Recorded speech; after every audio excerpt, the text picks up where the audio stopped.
Hi everyone, welcome back to another video from Wake&Tech. Today in this episode we will be learning how you can easily download the Make application on your Android device. So the process is quite easy, so let's jump in. First of all, unlock your Android device, whether it is a phone or a tablet, and launch open your Play Store. Also make sure that your device is connected to a stable internet and then go to the bottom of the screen and tap the search icon. In the search bar, type in make.com or simply make and search. Once you search for it, look for this application where it says Make for Android from Solanus s.r.o.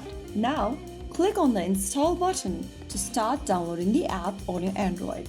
All you need to do now is to wait for the app to download and install on your Android device, which will take a couple of minutes. And your application will be downloaded in a while and ready to be opened. Now you can go ahead and enter a code or scan a QR code and you'll be able to sign in.